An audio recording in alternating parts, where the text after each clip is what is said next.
That's my car again. My dog's gonna kill you in a minute. Your coat's gonna rip you to shreds.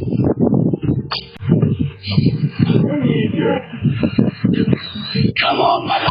This is Police BeatDown, the one spot where the truth don't hide. We unseal the rawest, craziest cop body cam footage you've ever laid eyes on. From bone-chilling shootouts to heart-stopping high-speed chases and officers caught doing the unthinkable. Every clip is real. Every second is heavy. So hit that subscribe button, tap that bell so it lights up, and buckle up tight, because what you're about to see will have you questioning everything you thought you knew about law and order.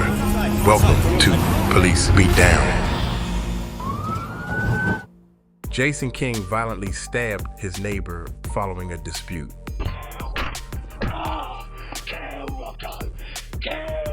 The 999 call came in to Vicky, who was working her first full day. It was her third call.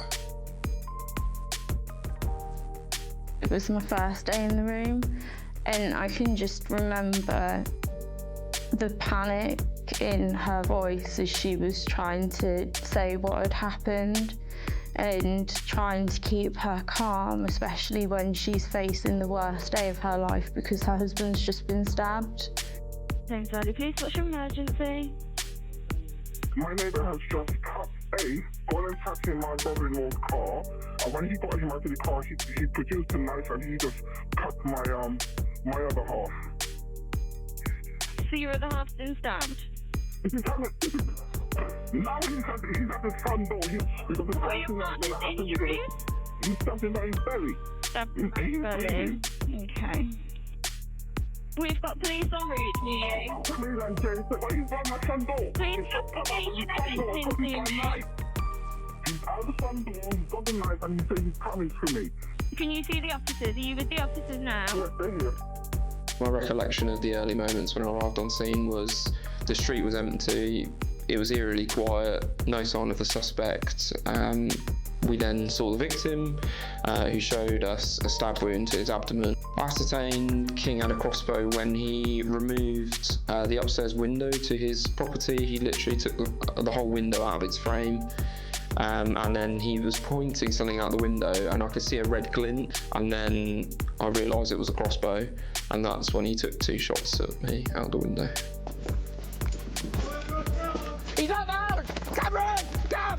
It took a good amount of time before there was any sort of knowledge of a crossbow, and that's when Curtis came around the corner and he called me back and said, he's just come out of the house, he's holding a crossbow.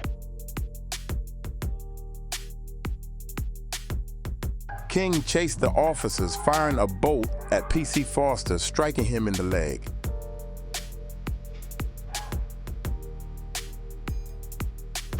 He's out with the bow! He shot me. Oh, just run. Just run. Guys, get back in your house, he's got a crossbow. Yes, get out of here now. I knew something had impacted me, but my adrenaline was so high that the pain wasn't really there. I kind of first realised I was bleeding quite a lot when I could feel it running down my leg.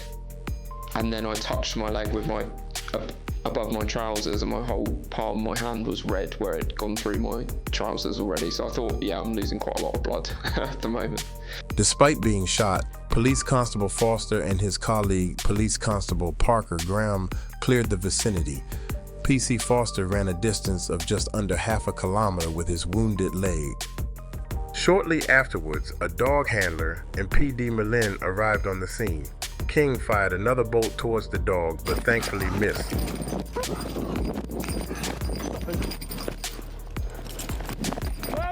No! Gun! Gun! No! Gun! Gun! Yeah. 5'9", yeah, he tried to shoot the dog. Withdraw, mate. By that point, obviously things had escalated. A dog had been pulled away from the area. So members of our joint operations unit, who everyone probably aspires up to, look to, when they go, this is too much or this isn't safe, that's when for me I was like, now I'm scared. But I looked around me and I was like, I still have a job to do. There are still people here that are at risk. We immediately tried clearing them out of the way, and Cameron was doing that. In the end, Cameron ended up picking up a child and running to an address with the child to keep them safe. I'm really proud of the fact that I had the presence of mind to stay focused on my task. I was able to go, there are kids here and they need to be moved. And to identify somewhere safe for them to go, I don't know how I saw it. You just saw an open front door with someone going in it, scoop up a kid, run for the door, put them in. Move, move, move! Right, get into the house! Get into that house now, sir! Due to the intense situation, armed officers were called to the scene. King continued to pursue our officers and threatened them with the crossbow. Behind us, he's out here chasing us.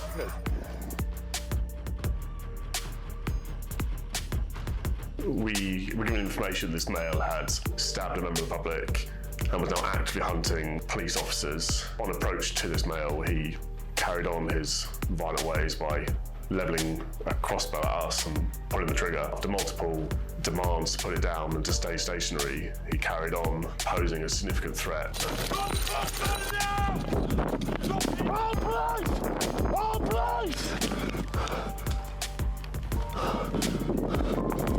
Stay still! Stay still! Despite all my demands, despite hoping he was going to put the crossbow down, he refused, so his actions led to him being shot. Oh, please stay still! Stay still!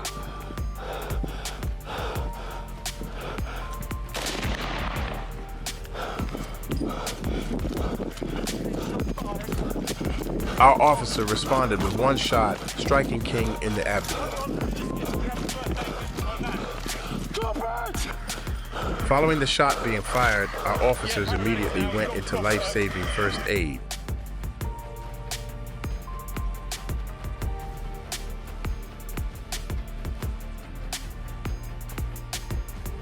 We neutralise a threat. That's our number one role as an armed police officer. It's not to kill, despite what people think, it's to neutralise a threat. And a crossbow isn't a less lethal weapon, it's a lethal weapon.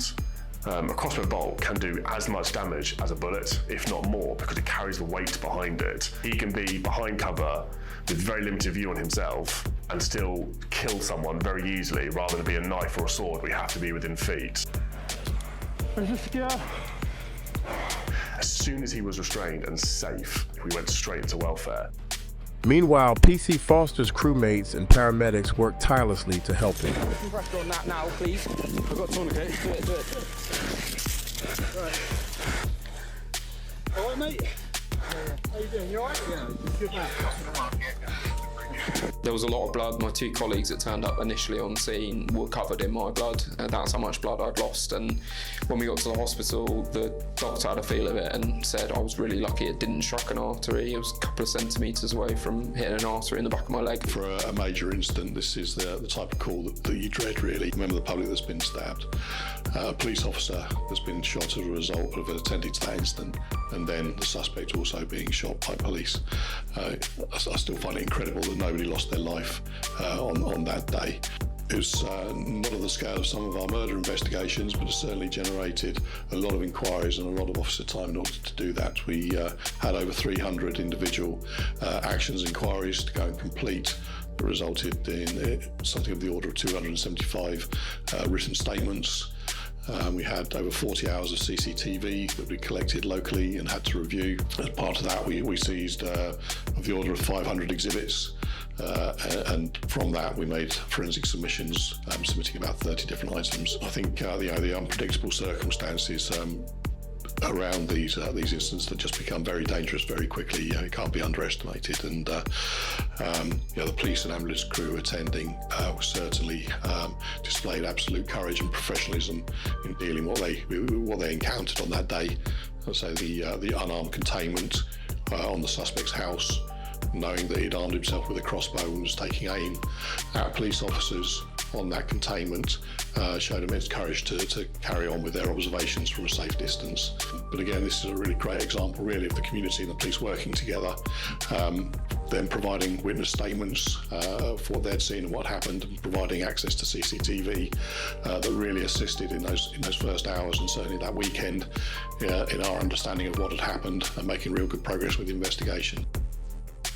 I was sad that the officer got hurt, but then I was also incredibly proud of the fact that they've gone out there, they've stopped him, they've stopped anybody else from getting hurt, and they've made that sacrifice to do that.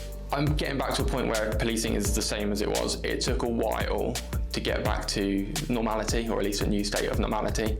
But over time, stuff becomes normal again. You learn from the experience, it becomes part of who you are, and you become a new normal you, and that's where I'm at. It adjusts your perspective on an incident, but it doesn't change who you are necessarily. I will speak for every armed police officer in the country.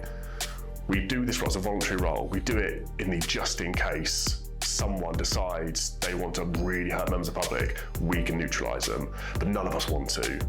I didn't want to. I didn't wake up that morning with any intention of wanting to do that. I went to bed at night having to do that. It was the worst thing I've ever had to do in the sense of how I felt, but it neutralised a threat and kept everyone safe. And I think as an outcome, it was the right thing to do. Yeah, I'd like to say thank you to everyone. You know, the armed officer took the shot. Having now seen the footage, the distance he shot from is amazing. I had no idea. And then to the dog handler, he risked his dog to draw attention from me, and you know, gave me time to get further away from the danger. And then the call handler, I understand it was her first day and one of her first few calls, so you know, the information they gain is vital, and you know, provides us information on the ground that we don't have otherwise, you know, so they play a key role too. We protect and serve people, right? So, you know, I wake up every day to protect the public. That's what I come to work to do. I love policing. It hasn't put me off policing at all. Following the incident, a mandatory referral was made to the Independent Office for Police Conduct. They praised the courage of our officers in bringing the incident to a conclusion with no other member of the public being injured. We are immensely proud of all of our officers and staff who worked together quickly and professionally. Their efforts stopped the threat from escalating further. The victim, King's neighbor, made a full recovery. PC Foster also fully recovered, and PD Merlin was thankfully not injured.